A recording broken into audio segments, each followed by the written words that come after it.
ഫിലിപ്പൈൻസിലും ഇന്തോനേഷ്യയിലും ജപ്പാനിലും tsunami മുന്നറിയിപ്പും നൽകിയിട്ടുണ്ട്.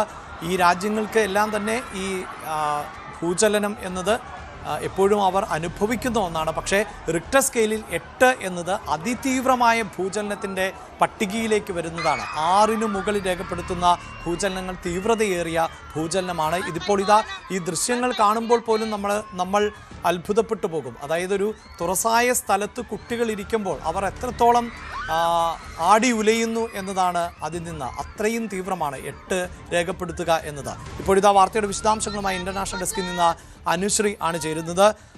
അനുശ്രീ, ഈ ഭൂചലനങ്ങളെ പ്രതിരോധിക്കാൻ ശേഷിയുള്ള നിർമ്മിതികളും അത്തരം പരിശീലനവും ഒക്കെ നൽകുന്ന രാജ്യങ്ങളാണ് ഇവയെല്ലാം. എങ്കിൽ പോലും നാശനഷ്ടങ്ങൾ സംബന്ധിച്ച വിവരങ്ങളൊക്കെ പുറത്തു വന്നിട്ടുണ്ടോ? നടുക്കുന്ന ദൃശ്യങ്ങളാണല്ലോ ഇപ്പോൾ കണ്ടുകൊണ്ടിരിക്കുന്നത്.